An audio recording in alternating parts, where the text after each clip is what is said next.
I think it would be better if you didn't come to the wedding, Mom.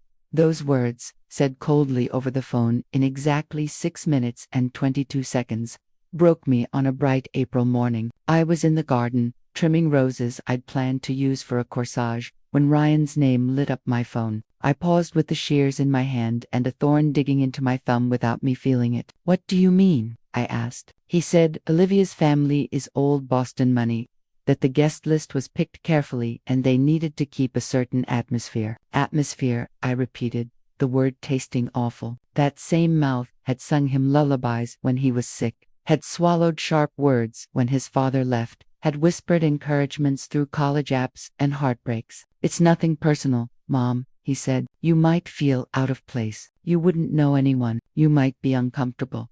We both knew what he really meant.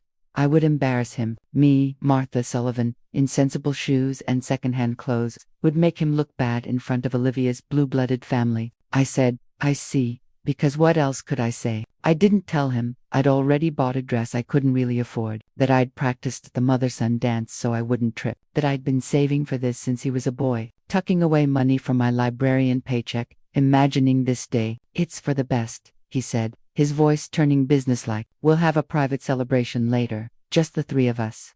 My garden suddenly seemed too bright. The usual salt breeze and foghorns of Port South felt wrong. Ryan, I said calmly, I've been there for every important moment. Your first steps, graduation, the day you got that job in Boston. I was there when no one else was. Silence stretched between us, across the 62 miles from my modest colonial to his fancy condo. That's not fair, Mom, he said, sounding like the Wall Street executive he'd become. This is about my future, my connections. Olivia's father is a cab driver. For God's sake, I finished his thought for him. I'm just a small-town librarian. He didn't need me to say it. Another heavy silence. Look, it's already decided. Invitations went out weeks ago.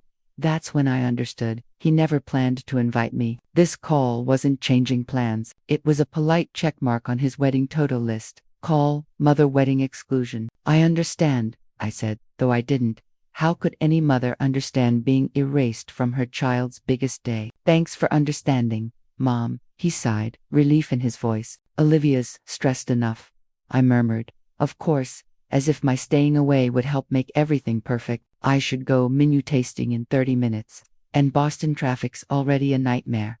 I hurried. Ryan, I love you. I've always loved you more than anything. A quick pause, and then, love you too, Mom. Talk soon. The call ended. 6 minutes and 22 seconds to uninvite a mother. Less time than it takes to boil an egg. I stood among my half-pruned roses and felt something inside me crack open. Not the slow ache I'd been carrying as he climbed social ladders. Something else, the hard shell I'd built around a lifetime of things left unsaid. I looked at my hands, the librarian's hands with paper cuts and stiff fingers.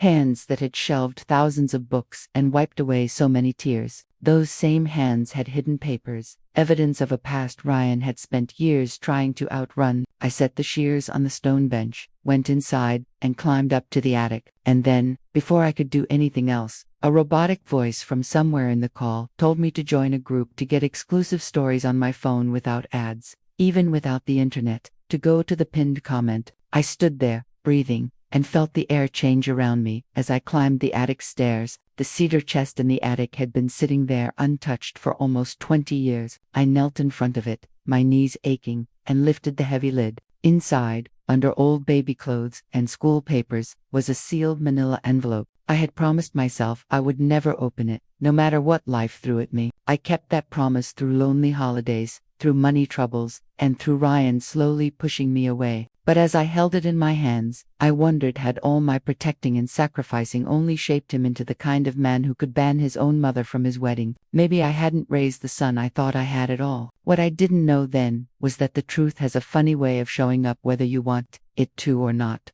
like a body floating to the surface. And for me, it was about to show up right at my front door, in the form of my son's new bride, the morning after their wedding. Her designer gown was dirty and ripped, her perfect life falling apart. And she had only 5 words for me. I think I married a monster. I didn't watch the live stream of the wedding, though I could have. Olivia's cousin had posted the link online, but I couldn't bring myself to look. Instead, I spent that Saturday pulling dead roses from the garden, tidying my bookshelves, and pretending the ache in my chest was just spring allergies. Around midnight, I poured myself a cup of tea and finally gave in. I checked social media. The photos were exactly what I had pictured: Ryan, sharp in his tuxedo, Olivia glowing in a gown that probably cost more than my yearly salary, the yacht club strung with fairy lights and champagne towers, Boston's elite toasting to love, money, and ambition. I told myself no one even noticed I wasn't there. Then, at 7:18 the next morning, came the pounding knock. Not polite, not patient, desperate. I threw on my robe and hurried to the door, already fearing something had happened to Ryan, but nothing prepared me for what I saw. Olivia, my daughter-in-law of less than 24 hours, stood on my porch, swaying in the early light. Her wedding dress, which cost more than my car, was torn and caked with mud. One strap hung loose. Her blonde hair had collapsed from its careful style, and black rivers of mascara streaked her face. "Mrs. Sullivan," she whispered, her voice breaking. I didn't know where else to go. I had only met Olivia twice before, once at a stiff dinner where Ryan had dismissed me as just a simple woman with simple tastes, and once at their engagement party, where I was tucked away at a table no one wanted. Still, I pulled her inside, noticing the sweet reek of champagne clinging to her perfume. "I'll make coffee," I said, guiding her to the old oak kitchen table that had carried 30 years of breakfasts, homework, and late-night talks with the son who now found me embarrassing. Olivia collapsed into a chair. Still elegant somehow, despite the wreck, she looked like a ballerina who'd wandered into a laundromat. She stared at her manicured hands as if they belonged to someone else. "I ran away," she whispered. "From my own wedding night." I set a steaming mug in front of her, watching her shaky fingers curl around it. "Should I call Ryan? He must be worried sick." Her laugh was sharp, bitter. "He's not worried about me. He's worried about himself. Always himself." Something in her voice so certain, so angry made me stop. This wasn't a bride's nerves or a simple fight. This was something deeper. "Olivia, what happened?" She took a long sip of coffee, then met my eyes. "We were at the hotel suite. Everything was perfect. Champagne, roses, the works. Then Ryan got a call. Said it was work. Stepped onto the balcony. I thought nothing of it. He's always working." Her gaze drifted, haunted. I wanted to surprise him with more champagne, but when I reached the door, I heard him talking about my father's accounts, about moving money offshore before my dad noticed. My stomach dropped like a stone. "Maybe it was a business call," I said, weakly. She shook her head. Her voice sharpened with anger as the alcohol fog lifted. "No," he said, and I quote, "once I have control of the family trust, we can liquidate the majority holdings. The old man's too proud to admit he's been swindled, especially by his son-in-law." Her words hung in the air like smoke, and for the first time, I felt cold fear crawl up my spine. Then he laughed and said, "She doesn't suspect a thing." Olivia's voice cracked, though she tried to keep it steady. I didn't say anything. I pretended I hadn't heard. When he came back inside, we consummated the marriage. Her clinical tone couldn't hide the disgust in her eyes. He fell asleep after. I waited an hour, then took his phone from the folds of her ruined wedding gown. She pulled out Ryan's smartphone and set it on the table. The passcode was my birthday. How romantic. She let out a hollow laugh. I found everything: emails, wire transfers, step-by-step plans to drain my family's foundation the moment he had legal access through me. "Olivia," I started, my throat tight. "This is very serious. If that's true, I have the proof right here," she snapped, lifting the phone like a weapon. Her eyes locked onto mine. "The real question is, Mrs. Sullivan, did you already know what kind of man your son is?" The silence that followed was sharp, like a knife hanging over us. And in that moment, staring at her broken face, I made a choice. For 30 years I had protected Ryan from the truth. Maybe it was time to let the truth protect someone else from him. "I think," I said carefully, "we need to talk about his father." Her red, puffy eyes narrowed. "His father? Ryan told me he died in a car accident when he was little." A small, sad smile tugged at my lips. "Is that what he said? I suppose that's easier to hear than what really happened."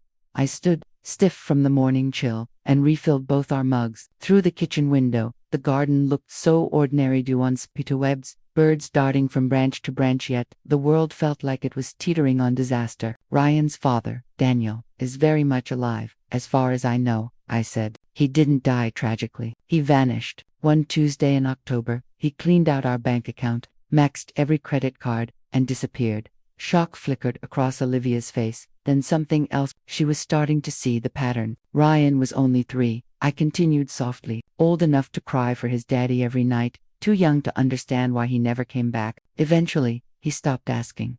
But why would Ryan lie about that? She whispered. Shame, maybe, or maybe it was easier to imagine a dead hero than face the truth about an absent criminal. I sipped my coffee, the warmth grounding me, because that's what Daniel was at criminal. He worked in finance too, not as big as Ryan, but with the same flexible morals. 3 weeks after he disappeared, 2 FBI agents showed up at my door. Daniel had been running a Ponzi scheme. When it began to collapse, he ran, left me with the debt, left me with suspicion from the investigators, left me with nothing but a child and a wrecked life. Olivia's hand slid toward the phone on the table. And you had no idea? That question haunted me for years. I admitted. Should I have seen it? Was I blind? The truth is, I was working 2 jobs, days at the library, nights waiting tables. Daniel handled all the money. He was charming, persuasive. Everyone trusted him. I leaned closer. Everyone. Recognition flickered again in her eyes. I didn't need to draw the connection for her. They thought I might be hiding money for him.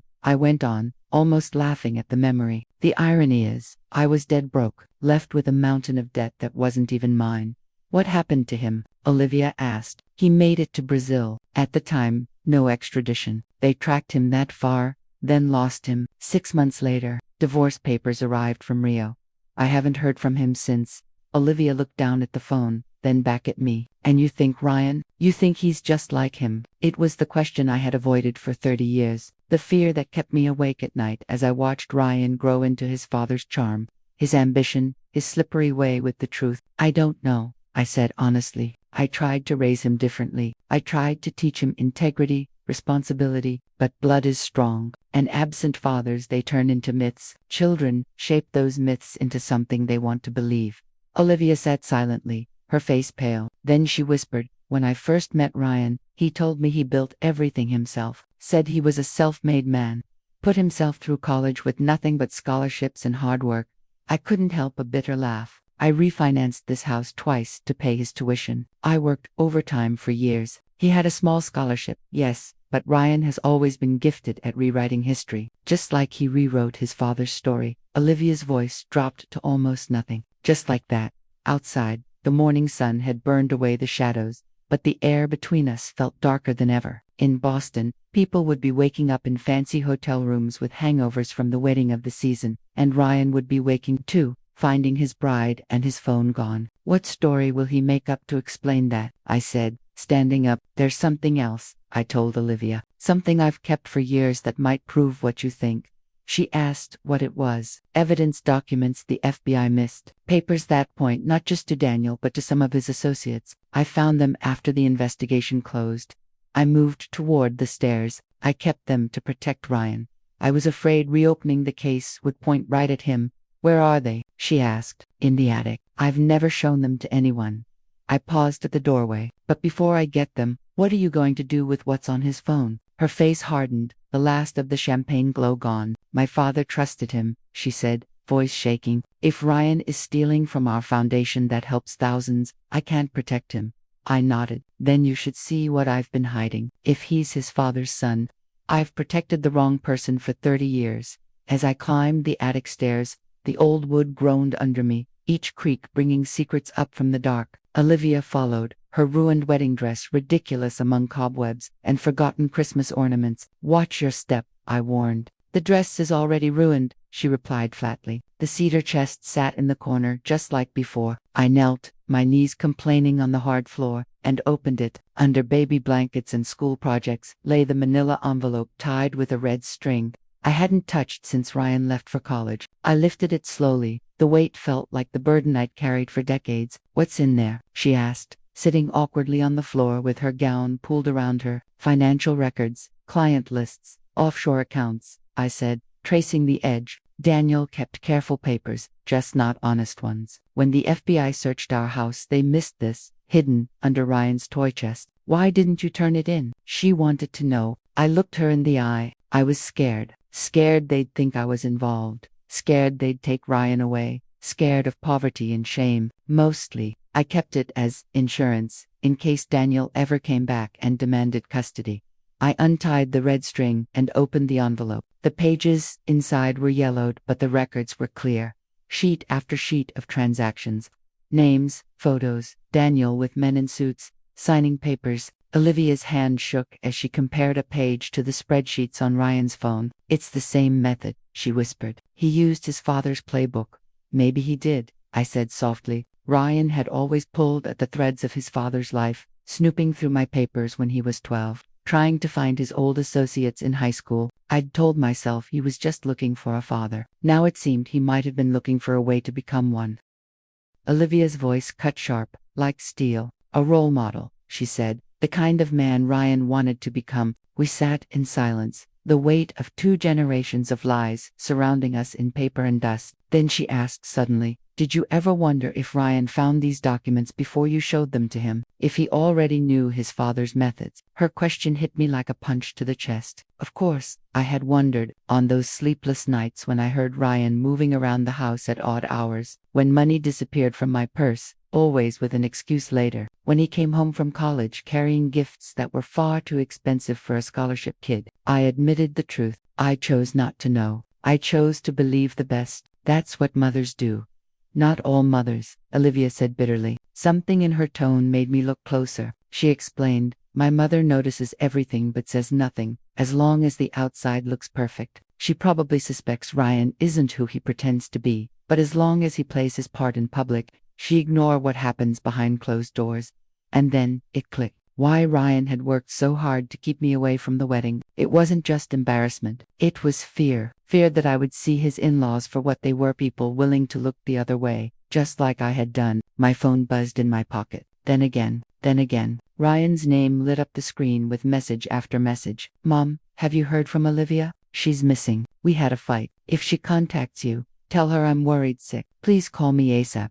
Olivia leaned over, reading the words, her face twisting with disgust. A fight? That's what he's calling it. I caught him planning to steal from my family. Another text popped up.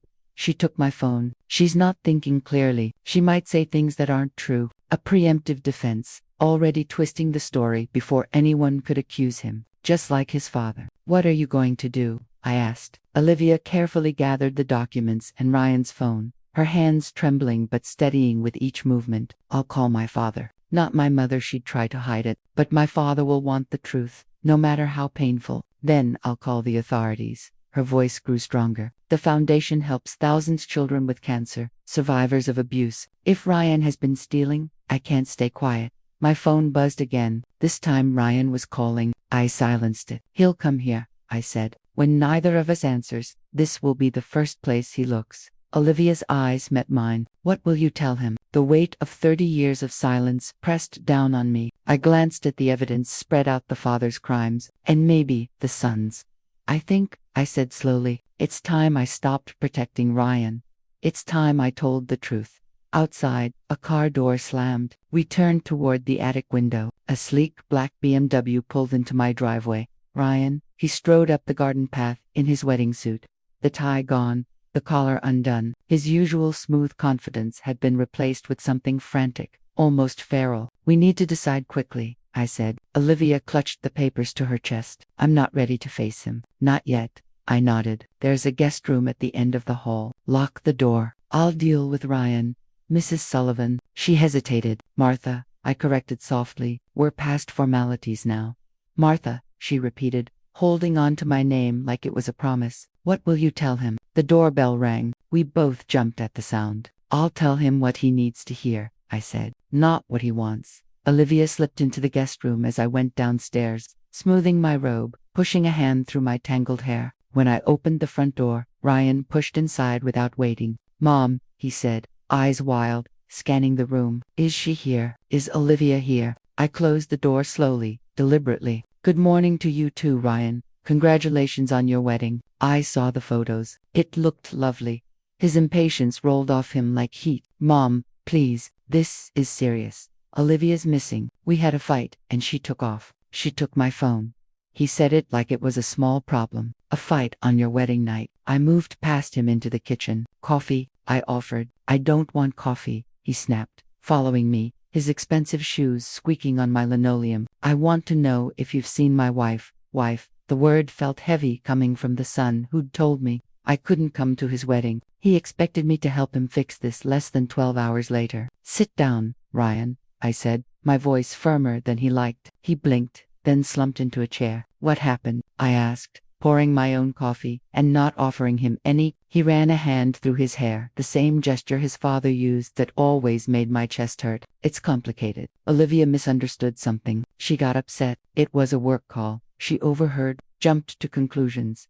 He put on that earnest face he used when he'd explained missing money as a teen. You know how high society women are. I watched him over the rim of my mug. My son. So handsome.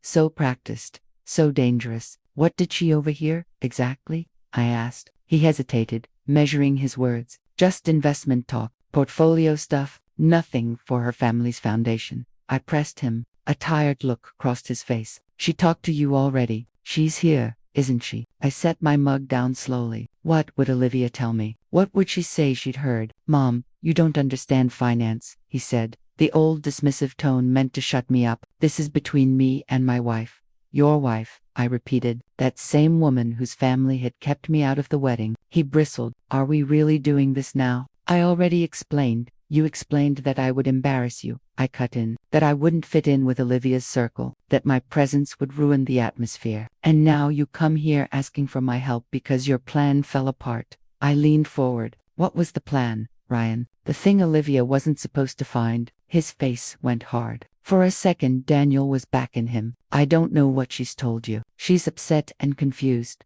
I've believed in you my whole life, I said, stopping him. I believed you when money vanished from my purse, and you blamed the cleaning lady. I believed you when you came home with an expensive watch and said a friend gave it to you. I believed you when you told me your father was dead instead of a fugitive who ran with other people's money. He flinched like I'd struck him. Is that different? Or the same pattern? He stood up so fast his chair screeched. I don't have to listen to this. If Olivia calls you, tell her to call me. He tried to sound calm, to flip the script so he was the victim. You have no idea what you're talking about, he snapped. But I saw panic in his eyes. That tiny crack where the carefully built mask was breaking. I think I do, I said quietly. I think I've always known, but I couldn't bear to see it. Couldn't bear to see Daniel in you. He froze. This has nothing to do with him. It has everything to do with him, I answered, standing to face my son across the old kitchen table where I'd bandaged his knees and helped with homework. Then explain why your investment plan for the Cabot Foundation looks exactly like your father's Ponzi scheme from 1989.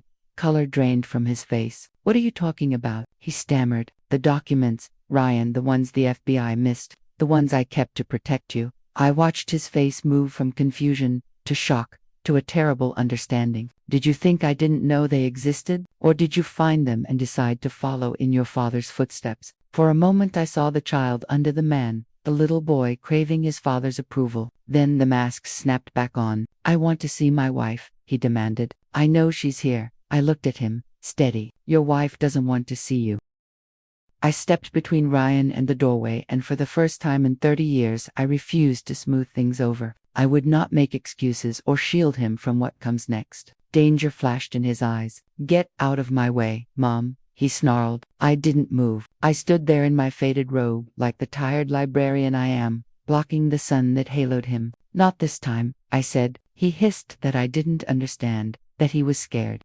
That Olivier, drunk and hysterical, he said, didn't tell the whole story. I kept my place in the doorway and told him I finally did understand. He laughed, sharp and brittle, and accused me of thinking I knew what was on his phone, of seeing only part of the truth. I crossed my arms and said, it ends today. Then his anger drained away, and he went back to the pleading look he used as a kid, the one that usually made me forgive him. Mom, please, he begged, taking a step forward. I know I hurt you with the wedding. This with Olivia is complicated. Business is complicated. Let me explain.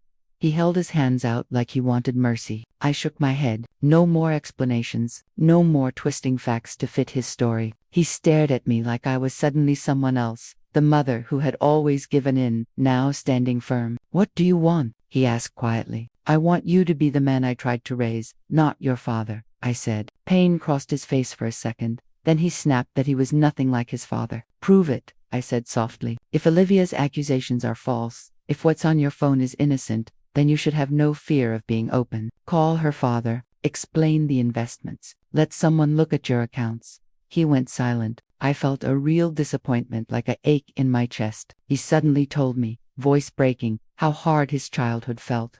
How he watched classmates who seemed to have everything handed to them while he had to fight for every chance. I answered that we did have something. Each other. A home. Enough. He waved at my small kitchen and sneered that enough wasn't enough for him. His words hurt, but I didn't show it. I asked him if being married to a cabin or having access to her family's money would ever fill the gap he was really chasing, the hole left by a father who chose money over family. He told me to stop, then slammed his hand down so hard the mugs jumped and the sound echoed through the room. We stood across from each other like two armies on a battlefield of a kitchen, 30 years of things unsaid between us. She ruined me, he whispered. If she goes to her father or the authorities, everything I've built will fall apart. He was almost confessing. Maybe it should, I said gently. Maybe it needs to fall so something honest can be built instead. He looked at me as if I'd suggested the sunrise in the west. You're my mother. You're supposed to protect me, he said. I am protecting you, I answered,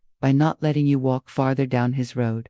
He bolted past me into the hall, shouting up the stairs for Olivia, saying whatever my warning had been wasn't the whole story. I followed, heart pounding with fear and the sudden rush of running to catch him. He reached the upstairs hall, tried the guest room door locked, and rattled the handle hard, yelling for Olivia to open up. Ryan, stop this, I called, but he kept shaking the knob. I grabbed Ryan's arm, but he yanked it away so hard that I stumbled into the wall. For a split second, time froze. My son stood there wild-eyed and desperate, towering over me as I braced myself against the wallpaper I'd hung with my own hands 2 decades ago. I caught a flicker of shock in his eyes, as if even he couldn't believe what he'd just done. Before either of us could speak, the guest room door swung open. Olivia stepped out, holding Ryan's phone in one hand and a manila envelope in the other. She was no longer in the shredded remains of her wedding dress, but in one of my old guest outfits, a loose sweater, and jeans left behind by a librarian friend who once got snowed in here.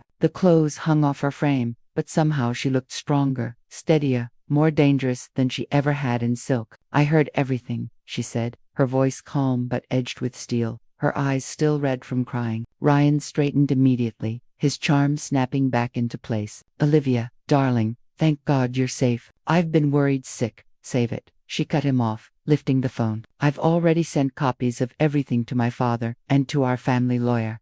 The color drained from Ryan's face. You did what? While you were downstairs trying to manipulate your mother again, Olivia said, stepping further into the hall but keeping her distance. I was making sure the truth couldn't be buried. It's not what you think, Ryan insisted, his voice breaking into frantic pleas. Those investments are legitimate. If you'll just let me explain. Explain what? Olivia snapped. The strategy of moving foundation money through shell companies until it ended up in your offshore account. Her words hit him like a slap. Ryan froze, his face tightening. His first question wasn't denial, it was calculation. Who else have you told? My father is on his way, Olivia said coolly. He should be here any minute. And he's not coming alone. He's bringing the family lawyer and the foundation's forensic accountant. I watched the fight drain out of Ryan's face, his charm crumbling like a mask stripped away. He turned to me, eyes full of desperation. Mom, you can't let this happen. If those documents come out now, if they connect to me, then what?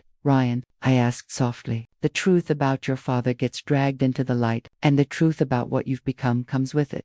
He stared at me, his face almost unrecognizable, and asked in disbelief, you'd really do that? Destroy your own son? I felt an ache so deep it was almost physical. No, Ryan. You've done that yourself. I'm just done helping you hide it. The silence that followed was thick and heavy. Then came the sound of tires crunching over gravel. Olivia straightened. That'll be Daddy, she said, her polished accent slipping back into place like armor. Ryan's eyes darted between me, Olivia, and the stairs behind us, always calculating, always looking for an escape. Whatever you're thinking, I told him quietly, don't make it worse. For the briefest moment, I thought I saw something in his eyes, not guilt, not remorse, but maybe the faintest flicker of recognition that this was a crossroads, maybe his last chance to turn away from his father's path. Then, the doorbell rang. and the moment vanished. Charles Kitt was nothing like the man Ryan had described with his stories of Boston wealth and old money privilege. The man who stepped into my living room wore wrinkled khakis and a worn jacket, his silver hair messy, his eyes red-rimmed with worry. "Martha Sullivan," he said, reaching out a calloused hand, rough with the marks of sailing or gardening, not idle comfort. "Charles Kitt. Forgive the intrusion." I shook his hand firmly. "Not an intrusion at all, Charles." His eyes went immediately to his daughter, who stood by the fireplace, still clutching the envelope to her chest. "Olivia, are you all right?" "I'm fine, Daddy," she whispered, sounding younger, almost childlike, as she leaned toward his presence for strength. Ryan kept to the wall, posture casual but tension radiating off him like heat. He looked cornered, trapped. Two men followed Charles inside, one with a leather briefcase, the other with a laptop bag. No introductions were needed. Their very presence said everything. "Where is it?" Charles asked gently but firmly. Olivia stepped forward, her hands steady, and placed both Ryan's phone and the envelope into her father's grasp. Olivia's voice was steady as she handed everything over. "It's all here, what I found last night, and what Martha has been holding on to for 30 years. Charles didn't even open the envelope or the phone. He passed them straight to the man with the briefcase. "Martin will review these. In the meantime, we need to talk." Ryan pushed himself off the wall with his practiced smile. "Mr. Kitt, I understand how this must look, but if you'll just give me 5 minutes to explain the investment strategy." "Not now, Ryan." Charles cut him off without even looking his way. His eyes turned to me. "Mrs. Sullivan, is there somewhere we could speak? Just the two of us." I blinked at the unexpected request, then nodded. "The garden. It's lovely this time of morning." As we stepped outside, I felt the pull of two instincts, the mother in me still wanting to shield Ryan, and the woman in me who had finally stopped making excuses. I left him inside with Olivia and the professionals combing through the wreckage of his lies. It was time. Charles and I walked to the stone bench by my roses. The air was warming, the sky promising a beautiful spring day that felt wrong against the heaviness in my chest. I sighed. "I'm sorry we're meeting like this. I had hoped to be at the wedding." "You should have been," Charles said heavily. "When Olivia told me Ryan didn't want you there,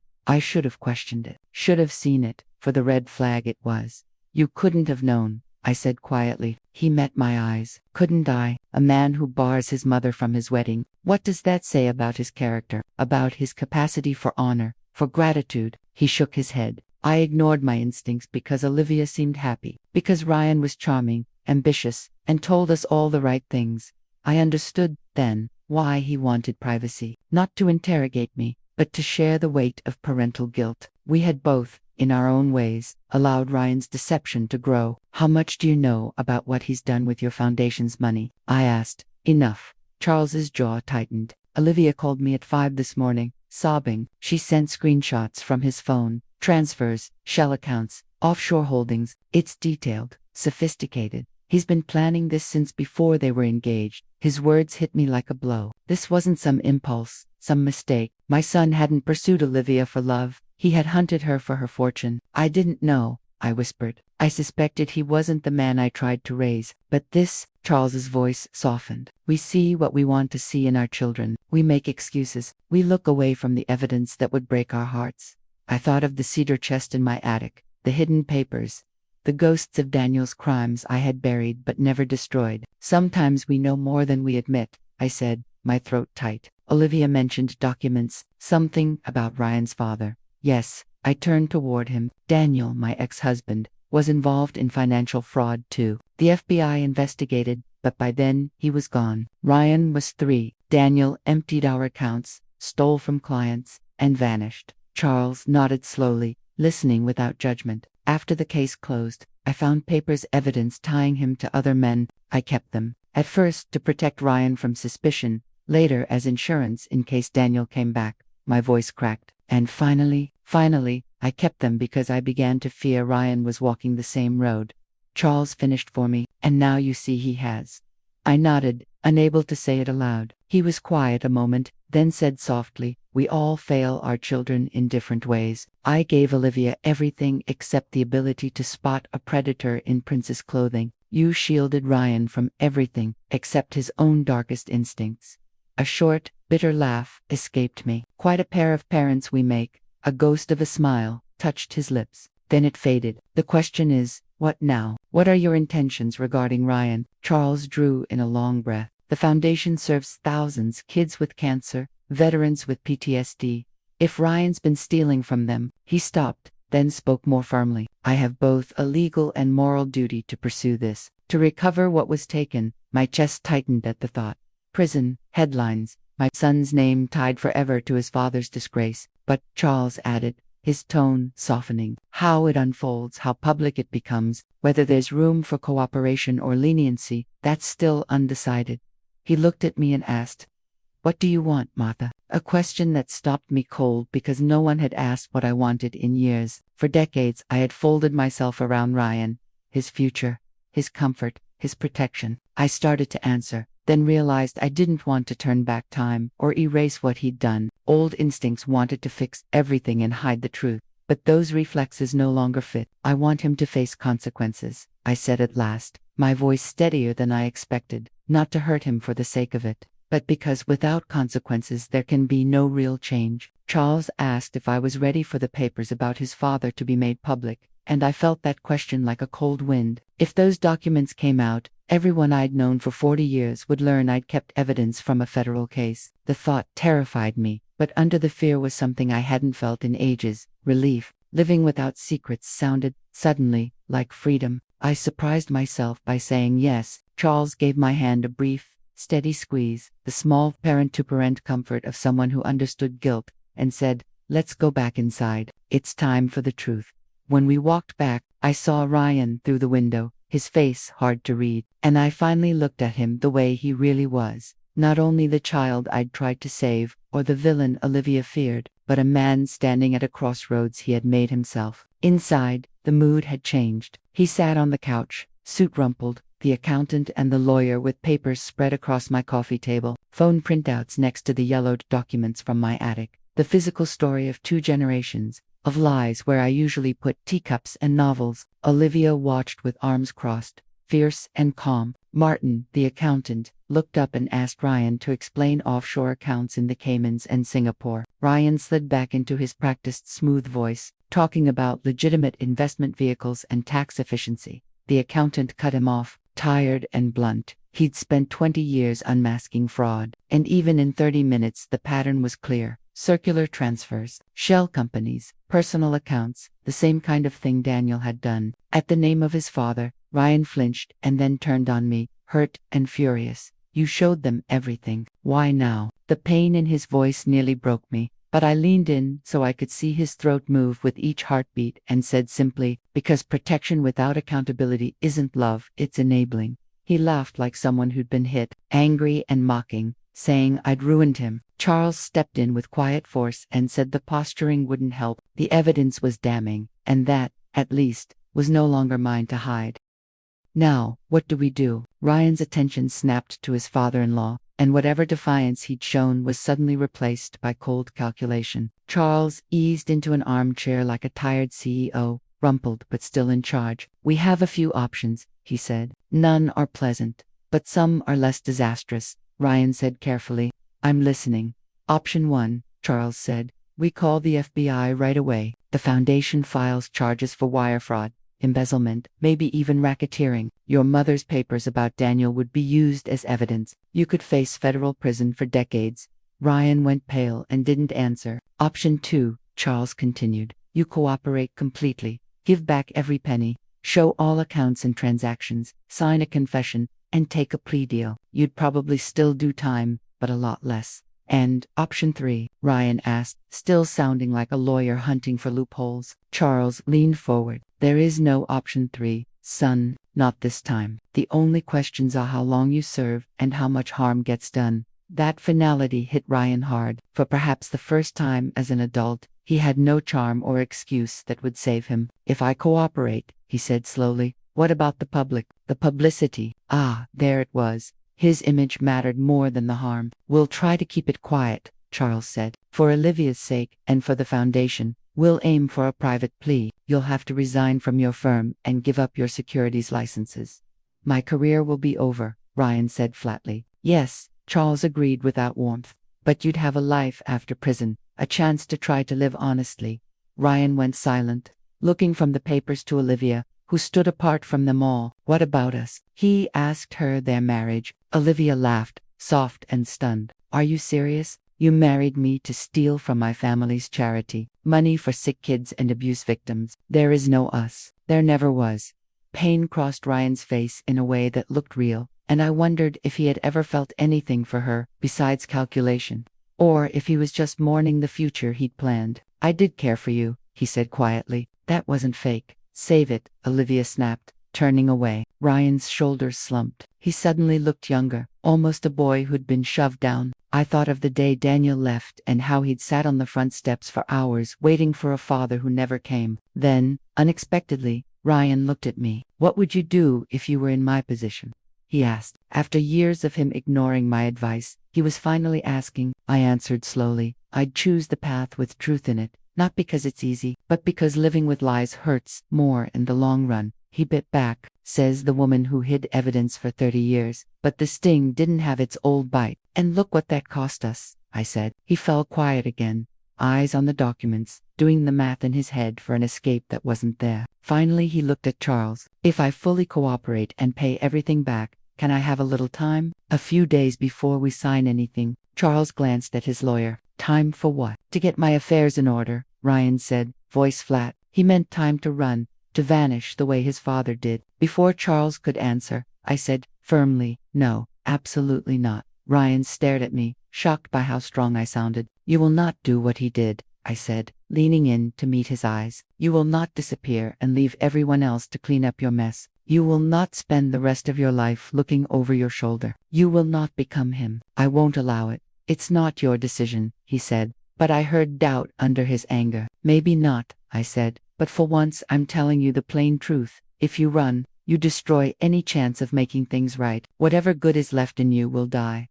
The room fell into a heavy, tense silence. I could feel Charles and the others watching, but all I saw was my son, brilliant, broken, and standing right where his father once had. Ryan's voice dropped to a whisper. I don't know how to face this. I don't know how to be disgraced. For just a second, the mask slipped, and I saw the scared little boy he used to be, the one who never got over being left behind. You face it one day at a time, I told him softly, and you don't face it alone. He looked up at me, eyes wide with surprise. You'd still stand by me. After all this, I'm your mother, I said. I won't excuse what you've done, and I won't protect you from the consequences. But I won't walk away either.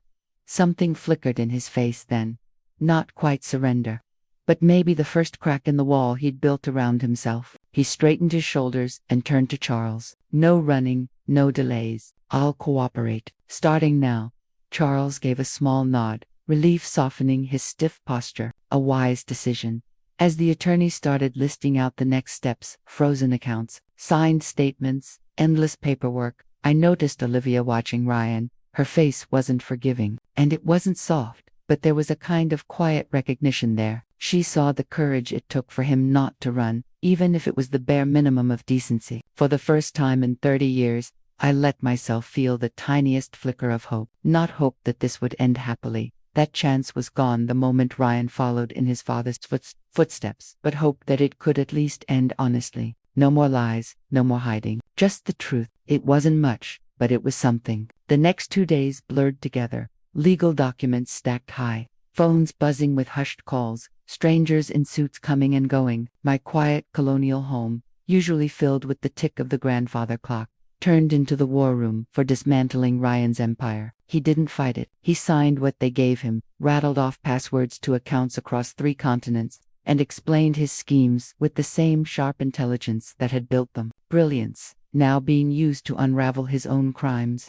Olivia stayed with me in the guest room. She didn't say a word to Ryan, not directly. She let her father or the lawyers carry messages. She wore borrowed clothes day after day, refusing to go back to the apartment she had shared with him. I overheard one strained call with her mother, who cared more about what the neighbors might think than about her daughter's heartbreak. On the second evening, I found Olivia in the garden, sitting on the stone bench by the rose bushes I'd been trimming the day Ryan first called me in panic. I brought 2 mugs of tea and sat beside her. The bees were still buzzing, lazy in the cool air as the sun dropped low. How are you holding up? I asked. She gave a small, tired smile. Shouldn't I be asking you that? He's your son, and he was your husband, however briefly. She stared down into her tea. 26 hours, that's how long I was married before I learned the truth. Not even long enough to change my name on the paperwork.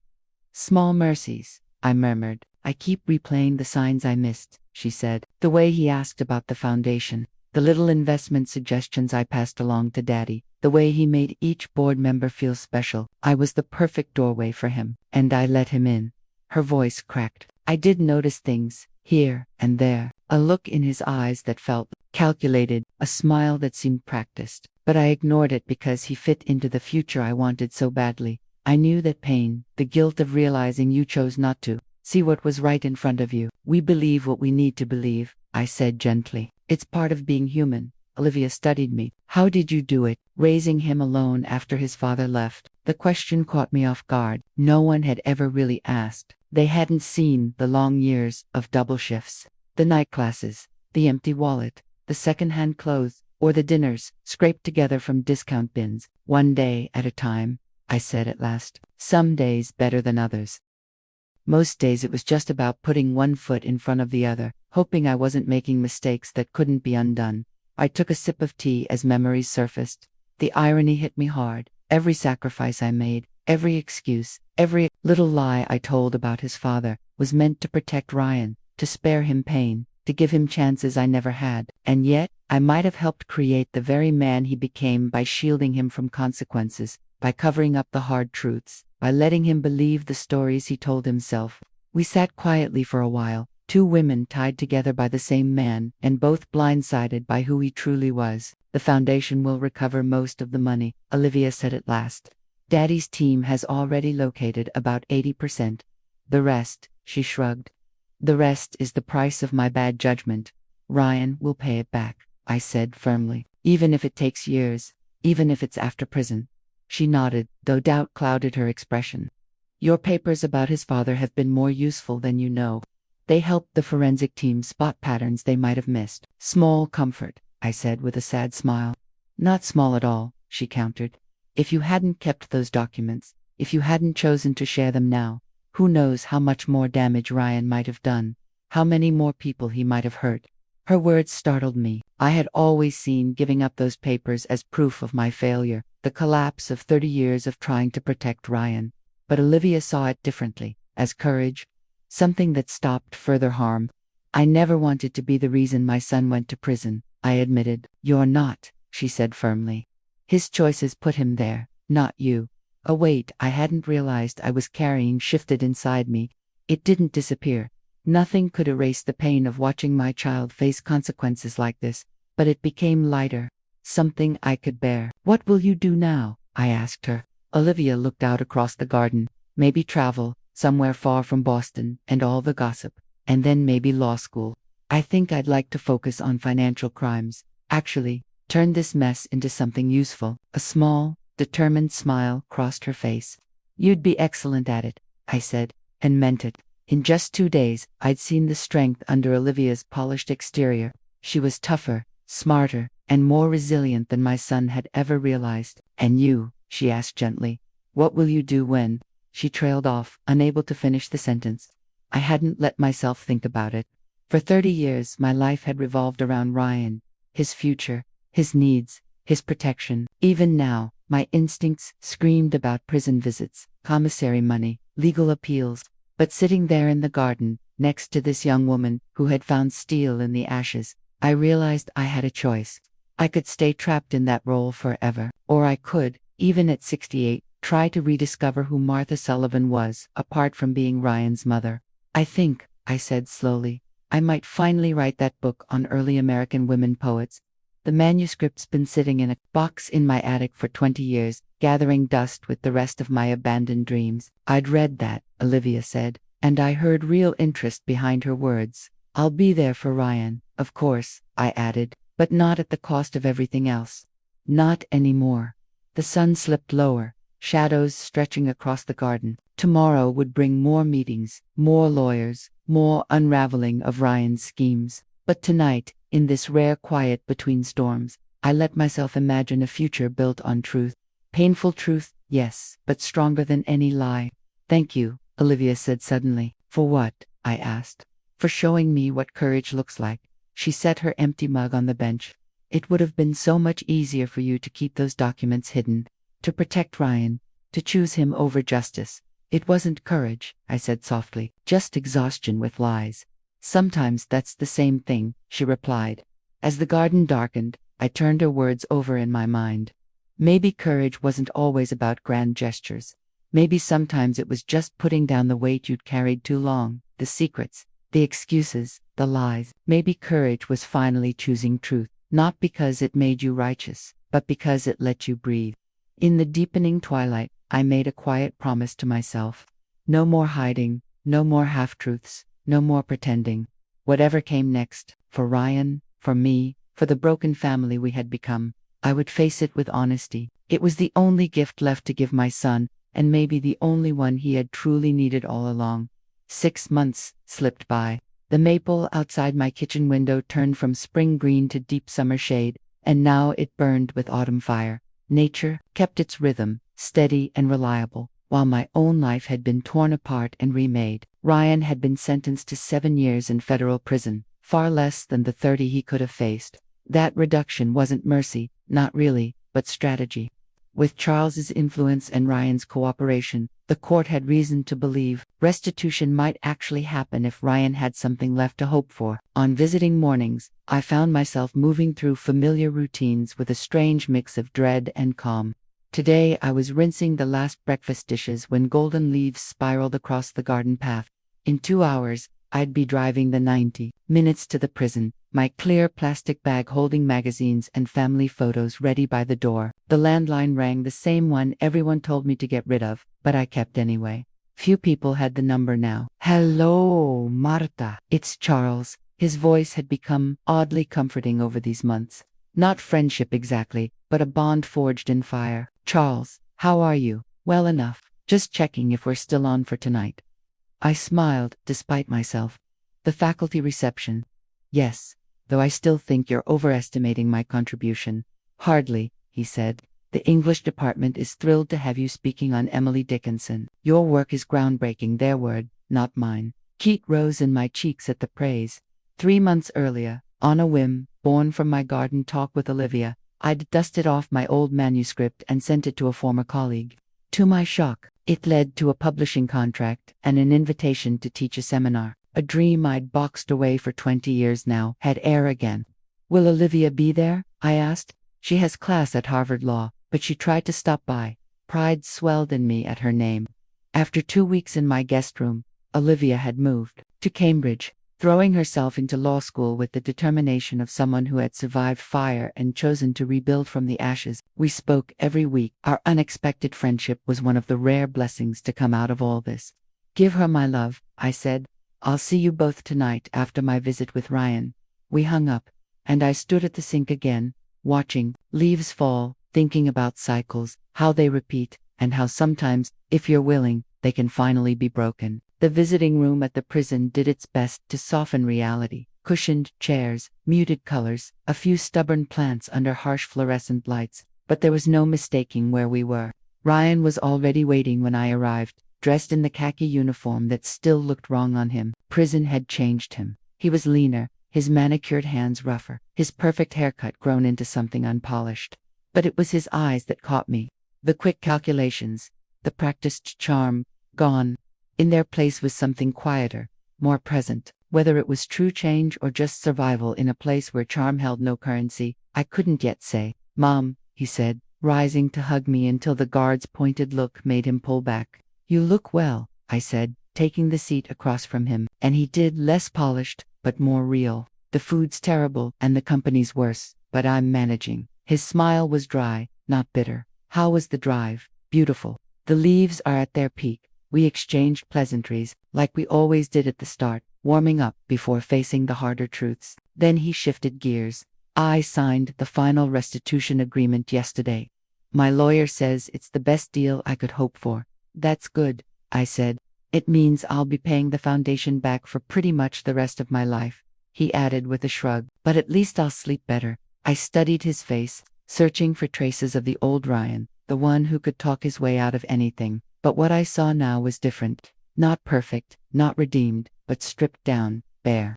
And for the first time in years, I let myself believe that maybe, just maybe, the truth was finally doing its work. Are you sleeping better? I asked. He really thought about it before answering. Some nights, yes. On those nights, I can be honest with myself and still feel like there's something worth holding on to. Other nights are harder. Those are the nights when I remember everything who I used to be, what I did, and the people I hurt. His eyes locked on mine, including you. I reached across the table, but stopped just short of taking his hand. I made my own choices too, Ryan. Choices that brought us both here. He nodded, taking in my words without trying to dodge his part in it. That small moment felt like progress, slow, but real. How is Olivia? He asked. The same question he asked every time. She's in her second semester at Harvard Law, I told him. She's focused, determined, good. A real smile spread across his face. She'll be an excellent lawyer. She's specializing in white-collar crime and victim advocacy, I added. Ryan winced, then chuckled. Of course she is, turning pain into purpose, something we're all trying to do.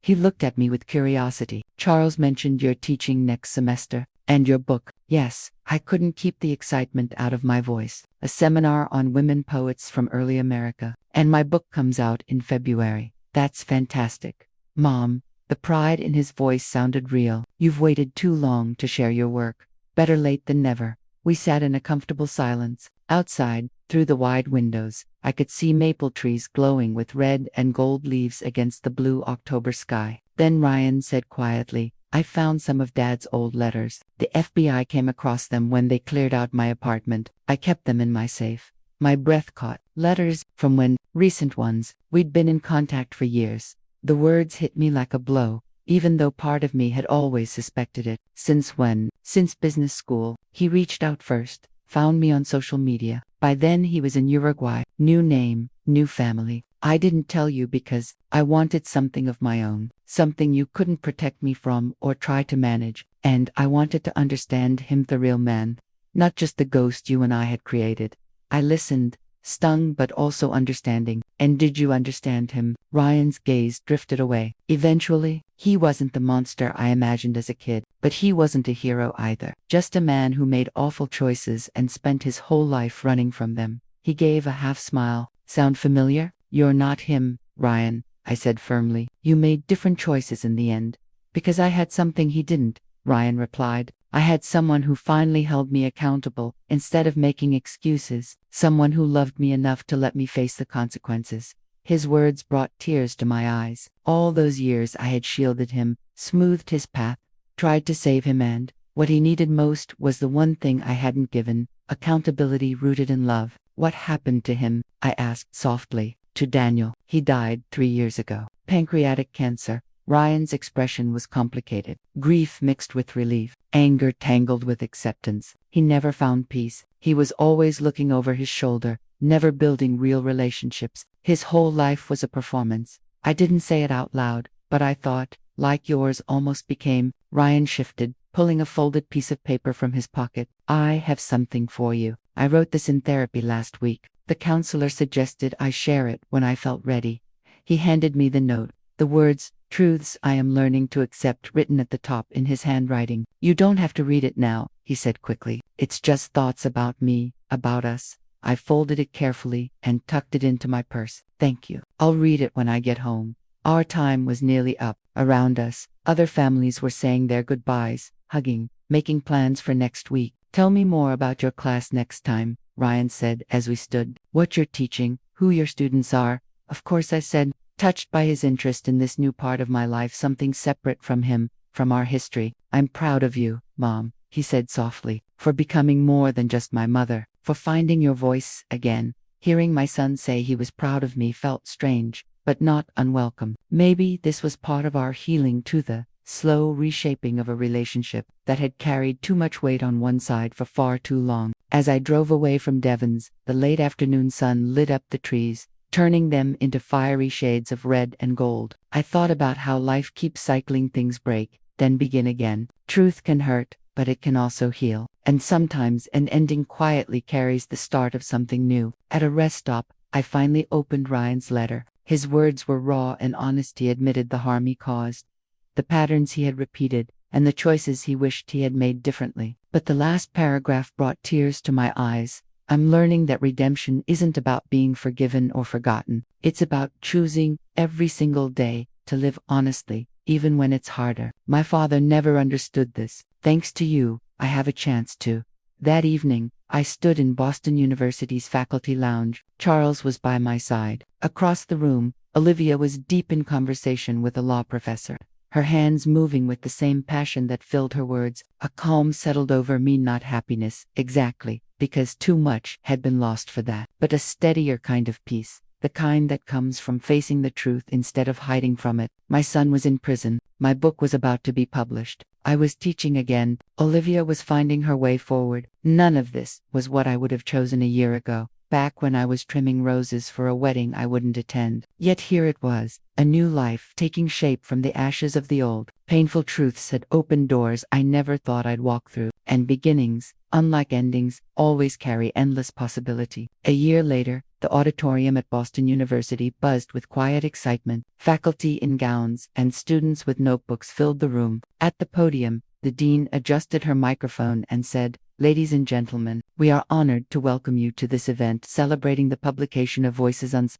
America's Forgotten Female Poets, 1790 to 1850, by Dr. Martha Sullivan." I sat in the front row, smoothing the burgundy dress Olivia had picked for me. At 69, I was living through firsts that many people experienced decades earlier: my first book launch, my first university lecture series, my first public reading. Charles sat on one side, applauding politely. Over the past year, our friendship had deepened, not romance, but a companionship built on respect and shared love for ideas. Olivia sat on the other side, thriving in her second year at Harvard Law. She had even testified before Congress, speaking with poise and fire about financial transparency and victim protection. I watched her with quiet pride. As I walked up to the podium, I noticed an empty chair in the back. Ryan was supposed to be there. He had been granted a day pass, but he had called that morning. Complications with transport kept him away. I felt a mix of disappointment and understanding. His world and mine did not overlap.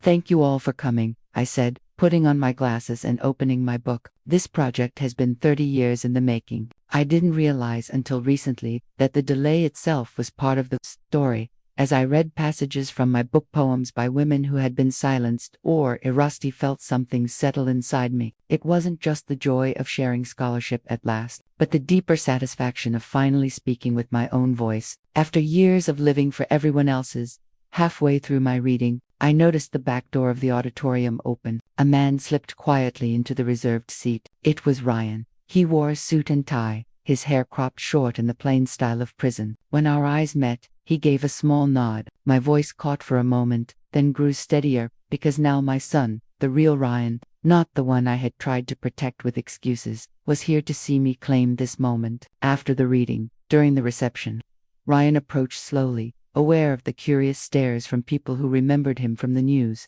I hugged him briefly. "You made it." "Barely. The transport was delayed." He looked around. "This is incredible. Mom, and you were amazing. Thank you for coming. I know it wasn't easy to arrange." He shrugged. "My counselor thought it was important, learning to see my parents as full people, not just as extensions of my needs." I laughed softly. "Prison therapy seems to be doing wonders for your insight." "It's either that or stare at the wall for 7 years," he said with a dry smile. "Turns out self-reflection is the only luxury in there." Charles came over then, offering his hand. Their greeting was polite, formal, respectful, but without real warmth. "The book is selling well," Charles said. "Pre-orders already exceeded expectations. A second printing is likely." "I'm not surprised," Ryan replied. "Mom's research was always excellent. I just never stopped to appreciate it before." His simple honesty, owning his past self-absorption, meant more to me than he knew. Olivia joined us next, looking sharp and confident, every bit the rising lawyer. Though their divorce had been finalized quietly through lawyers, this was the first time she and Ryan had seen each other since that painful morning in my kitchen. "Congratulations, Martha," she said, kissing my cheek. Then she gave Ryan a polite nod. "You look well, Olivia," he answered, keeping a respectful distance. "I hear you're top of your class. Second, actually, but I'll take first next semester." A faint smile flickered across Ryan's face. "I never doubted it. The air between them was heavy with old hurt, but not hostile, just to people with a shared past, now walking different paths. Soon, Olivia excused herself, saying she needed to meet someone from the Justice Department. She squeezed my hand and promised dinner next week. Ryan watched her leave, his expression a mix of regret and acceptance. "She's going to be formidable," he said quietly. "She already is," Charles replied, pride clear in his voice. Just then, a guard approached Ryan and tapped his watch. Time was almost up. "I wanted to give you something first," Ryan said, pulling a small package wrapped in brown paper from his jacket. Inside was a hand-carved wooden bookmark, etched with delicate vines and leaves. "I made it in the woodworking program," he explained, sounding unsure. "I thought you might use it during your book tour." I ran my finger along the careful carvings. "It's beautiful," I said honestly. "There's an inscription on the back," he added. I turned it over. In neat burned letters, it read, "To Martha Sullivan's collar writer, Mother, all three deserving of honor." My breath caught. It was the most meaningful gift he had ever given me, not the wood, but the recognition of me as a full person, not just his mother. "I have something for you too," I said, reaching into my purse. "Your counselor approved it." I handed him a copy of my book. Inside, I had written, "To Ryan May, you find your true voice, as I have finally found mine, with love that demands truth, Mom." He traced the words slowly with his finger before tucking the book safely inside his jacket. "One day at a time," he said softly, "our shared promise." "One day at a time," I echoed. As the guard led him away, Charles placed a steady hand on my shoulder. "You've raised a remarkable son, a deeply flawed one," I corrected gently. "As are we all," Charles replied. "The difference is, he's finally facing his flaws instead of hiding behind charm and lies." I watched Ryan walk out, his back straight, his movements calm and measured. He held my book close to his chest, as if carrying a piece of me with him. It wasn't a happy ending, not exactly, but maybe it was something better. A beginning built on honesty instead of illusion. Later that evening, when the last of the guests had gone, and the excitement of the day settled into quiet, I wandered into the university garden. The October air was cool, carrying the smell of fallen leaves and faint wood smoke. It reminded me that even endings could hold a kind of beauty. My phone buzzed with a message from Ryan, sent through the prison's monitored system. "Proud of you, Mom, for everything you are beyond being my mother. Starting your book tonight." I smiled at the screen, this tiny window into his ongoing journey, before turning the phone off and slipping it back into my pocket. Tonight, I wanted to be fully present in this moment, in this unexpected season of renewal that had risen out of old pain. The moon climbed high above the campus, bathing the garden path in silver light. I thought about all the years I had lost serving other people's stories instead of my own, about the truths I had pushed aside in the name of protection and love. Yet here I was, in the autumn of my life, experiencing a spring I never imagined, new growth, new purpose, new connections, all rooted in the soil of living honestly. That was the lesson of this hard year. Truth, no matter how painful, always opens doors that deception never can. It's never too late to begin again, to reclaim your voice, to step into the clear, often uncomfortable light of what is real. I pulled my coat tighter and started toward the parking lot, where Charles was waiting to drive me home. Tomorrow would bring new challenges, fresh emotions, and more careful steps along this fragile path. But tonight, under the October moon, surrounded by proof that I was finally living my own truth, I felt something close to peace. Not the simple peace of a tidy ending. Life is never that neat, but a deeper peace that comes from being fully yourself, no matter the cost. And maybe, in the end, that's the only kind of peace that matters. That's today's story. If it touched you, leave a like and subscribe. And don't forget, share your own life lesson in the comments below.